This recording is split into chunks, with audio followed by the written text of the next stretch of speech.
Olá, uma ótima noite para você que acompanha a nossa programação, meu amigo, minha amiga. Seja muito, mas muito bem-vindo a mais uma edição do programa Vejam Só. O Vejam Só recebe também, com muita alegria, ele também que é um amigo aqui do programa, o pastor David Dominicali. O pastor David, obrigado novamente por aceitar o nosso convite, está aqui no Vejam Só. Seja muito bem-vindo. Eu que agradeço, Zeca, pela oportunidade de estar aqui novamente e espero aí que façamos um bom programa.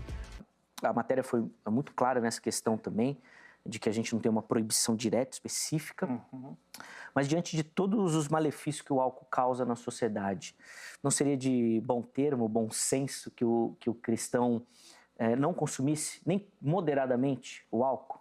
Pastor David, a vez do irmão responder a nossa pergunta, né, diante de todos esses malefícios que o álcool causa em nossa sociedade, nosso corpo também, saúde, né? O cristão não deveria se abster completamente de qualquer quantidade, inclusive da moderada? O cristão, ele deve habituar-se em abster-se completamente da bebida. Não tomar nem um pouquinho, nem socialmente, nem moderadamente. No decorrer do programa eu vou esclarecer o que nos leva a essa posição. Eu sei que a Bíblia, se a gente for olhar de forma teológica, bíblica, texto por texto apenas, você não vai encontrar nenhum texto que proíbe o uso do álcool, né? No caso do vinho, principalmente, que a maioria dos textos trata do vinho.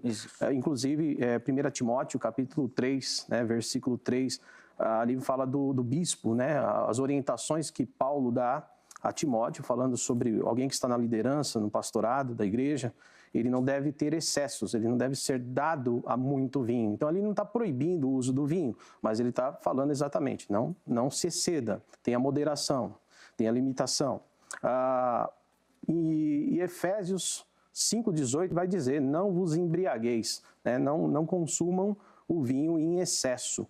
Só que eu queria só fazer um contraponto aqui, que o reverendo Antônio coloca que tudo em excesso faz mal, e eu concordo. Se a gente tomar muita Coca-Cola vai fazer mal, se a gente comer demais vai fazer mal, tudo em excesso faz mal. Mas não é só comida, não. Se você ficar tendo uma vida ociosa, sedentária, você não precisa nem comer. Se você não praticar um exercício físico, você já pode ter problemas aí de saúde. Só que eu acredito que a questão da bebida ela vai além. Porque eu acredito que nos dias atuais, aí eu quero usar o teólogo Karl Barth, que diz que a gente tem que ter a Bíblia na mão e o jornal na outra. Eu acho que a gente tem que também olhar o problema do nosso tempo. O problema do nosso tempo. Por exemplo, a OMS só considerou o problema de alcoolismo no ano de 1963. Aí foi considerado uma doença. Até antes disso, não se discutia. Então, eu tenho que olhar o meu tempo, a resposta que a igreja dá para o nosso tempo. E eu acho que dentro desse contexto que estamos tratando, o nosso tempo, a igreja ela precisa, de fato, fazer uma diferença completamente daqueles que a cercam, né, para ser exemplo. E quando eu olho, por exemplo, no texto bíblico ainda, em Efésios, capítulo 5, né, versículo 18, quando Paulo fala, não vos enchei, né, ou não vos embriagueis com o vinho, eu não acredito que Paulo está preocupado necessariamente com a saúde, mas o que o vinho traz, porque o vinho em excesso, ele tira o controle. Eu posso tomar 2 litros de Coca-Cola, mas eu vou sair daqui sobriamente. Eu duvido que alguém saia sóbrio daqui desse programa se tomarmos aqui 2 garrafões de vinho. Nós vamos sair caindo pelas ruas, vamos falar bobagens, porque o álcool em excesso, diferente de qualquer alimento, ele tira o controle do ser humano. Então, eu acho que é aí que está o problema do álcool em relação às outras coisas, tá? E aí gera um monte de pecado. A gente vê marido perdendo emprego ou mulher perdendo serviço porque está na dependência do álcool. E não se trata só de um vício. Hoje eu vejo uma dependência química mesmo diante das bebidas que nós temos, tá? Mas eu repito, falando hoje aqui da bebida, eu nunca vi nenhuma notícia, por exemplo, de alguém dizendo assim no jornal, por exemplo, após comer 5 hambúrgueres, né, no McDonald's, homem perde o juízo e espanca esposa e filhos. Eu nunca vi, por exemplo, após comer 3 pizzas, homem perdeu o controle e bateu o carro, né? Mas eu escuto isso, acidentes de automóveis por causa de embriaguez, inclusive é crime dirigir embriagado, e não é só embriagado não, viu? Você não precisa nem estar embriagado. É tão séria a coisa que, dependendo do teor do álcool, tem um limite, você já é autuado. Não precisa nem estar dizendo assim que eu estou totalmente embriagado. Não, se beber, não dirija. Olha só, mas não tem nenhuma placa dizendo se comer, não dirija. eu vejo que a bebida, ela pode sim desencadear, além do problema da saúde, ela pode desencadear problemas maiores ainda, espancamento de pessoas, perda da dignidade e acidentes, etc. Então, por isso que eu vejo a bebida, sim, ainda ela muito mais grave, não que a comida não seja, tá? E nós temos que dar exemplo, viu, irmão? Essa história de falar, vocês não bebem, a gente escuta muito isso. Sim. Vocês não bebem, então vamos caprichar na comida. Isso é uma vergonha para nós. O pastor colocou muito bem ali, parece uma montanha. Jesus falou mesmo para remover a montanha, mas não assim. Amém, queridos? Então, fica aqui meu posicionamento. Em 1 Timóteo, capítulo 5, versículo 23.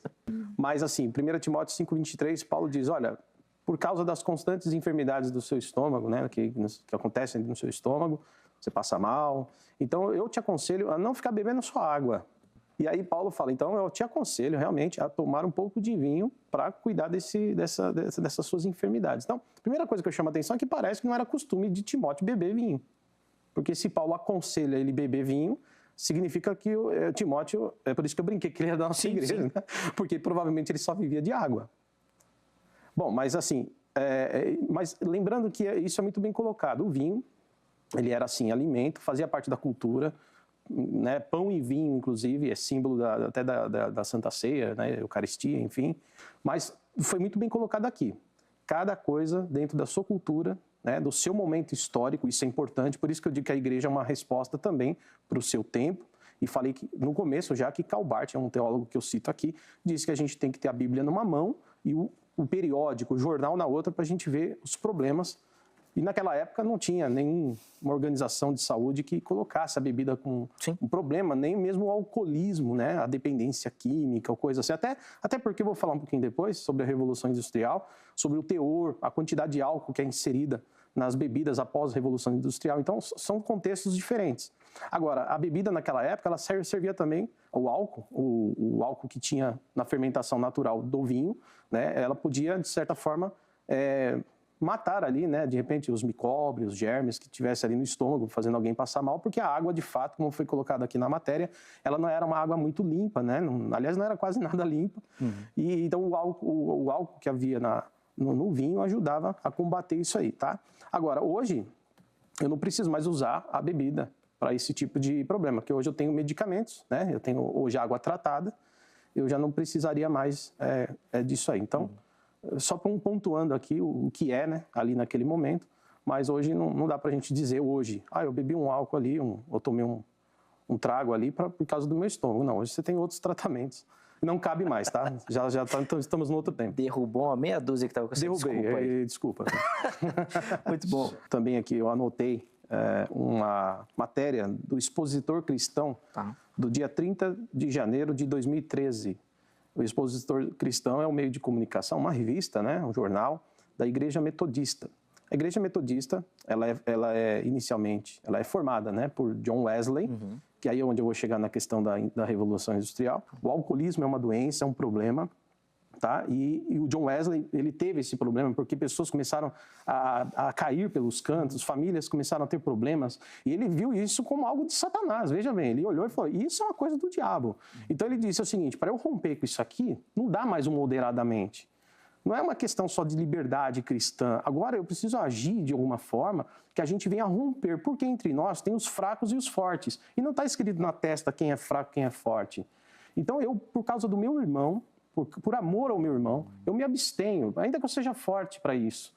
Mas eu não sei da estrutura dele. Então, por amor à alma dele, por amor à família dele, eu tomo essa posição, tá? Então, depende, como o pastor falou, da cultura, né? É lógico que a gente vai ver o Lutero, né? Assim como até hoje os luteranos adoram uma boa cerveja, né? Assim como os irmãos que são da Reforma Protestante, que tem essa né, origem lá, os calvinistas, em Calvino, também não tem nenhum problema com o uso do vinho e tal. Assim como nós, que temos também uma base, né? Nós temos muita influência em John Wesley, tá? Um avivalista. Então, o pensamento de John Wesley, isso tem que ficar claro também.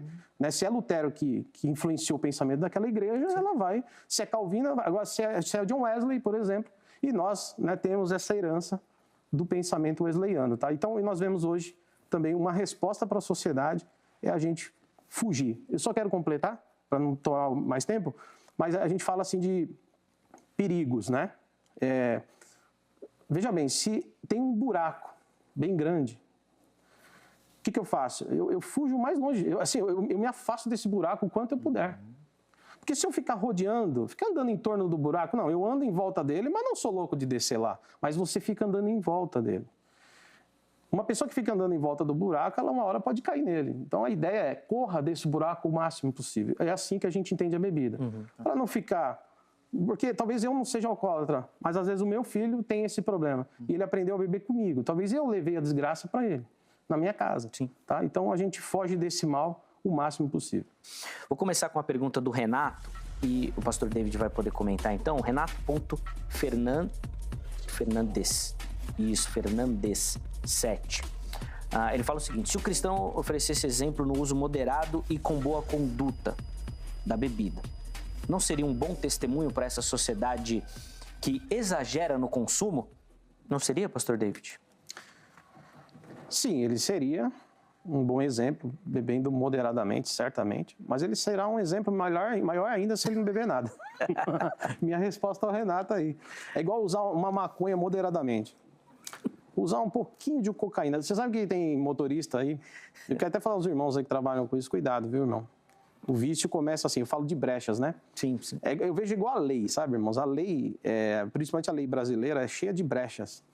E as pessoas, os maiores criminosos estão livres graças às brechas. Eu acho que esses vilões que conseguem atuar graças às brechas é muito semelhante a Satanás. Graças às brechas que damos a ele também consegue agir, né, destruindo a nossa vida. Porque eu considero o diabo também agindo em várias ações. E eu vejo a bebida ruim, irmão. Paulo disse lá, o Coríntios, né, 6:12, né, tudo me é lícito, mas, calma aí, nem tudo me convém. Então, por exemplo, o pessoal que dirige à noite aí, caminhão aí, pega rasgada aí, quilômetros dirigindo, os caras começam a ficar cansados, alguns deles começaram a cheirar um pouquinho de cocaína para conseguir ficar ligadão na estrada. E era a brecha que eles deram, usando moderadamente, até cair na desgraça do vício. A bebida, ela pode sim, de certa forma, entrar nas nossas vidas por meio de brechas, como eu falei aqui. E se tiver no meio da nossa família, talvez eu não tenha esse problema, mas se entre a minha família tiver alguém que tenha tendência a ser alcoólatra, eu estou levando a desgraça a essa pessoa, eu preciso ter essa consciência. Agora, então eu confirmo aqui minha resposta, tá? Eu ratifico, Renato. Seremos um bom exemplo se bebermos moderadamente, mas seremos mais exemplo ainda se não bebermos absolutamente nada. Muito bom. Meus queridos, mediante tudo que ouvimos, observando o mundo atual que vivemos, fica a pergunta, apesar de eu ter uma liberdade cristã, é conveniente que eu use, que eu faça uso de bebida alcoólica, seja ela qual for, lembrando o que Paulo disse em 1 Coríntios, capítulo 6, versículo 12, a primeira parte do versículo, tudo me é lícito, porém nem tudo me convém. Eu acho que nos tempos tão difíceis que a gente vive, onde o alcoolismo é uma realidade, onde a gente vê pessoas perdendo a dignidade, perdendo o emprego, ficando terrivelmente, né, num estado deplorável mesmo, triste, né, brigas, contendas, me convém usar bebida. E para finalizar, a Bíblia diz, quem eu sou? Eu sou, em primeiro lugar, um pecador, limitado. Eu tenho limitações, eu nem me conheço direito. Tem dia que eu estou bem, tem dia que eu não estou muito bem. Se eu beber moderadamente, será que num dia de muita tristeza eu não posso exagerar? Será que num dia de muita alegria eu não posso também exagerar? Então eu tenho que me conhecer e saber das minhas limitações. E por isso eu oriento, se você puder, irmão, corra, fuja da bebida o mais longe possível. Muito bom, pastor David Dominicali também colocando as suas considerações finais, suas observações. O contato do pastor David também ficou à sua disposição durante toda a conversa. De novo, obrigado, viu, pastor, pelo carinho em aceitar o nosso convite e participar aqui do nosso bate-papo.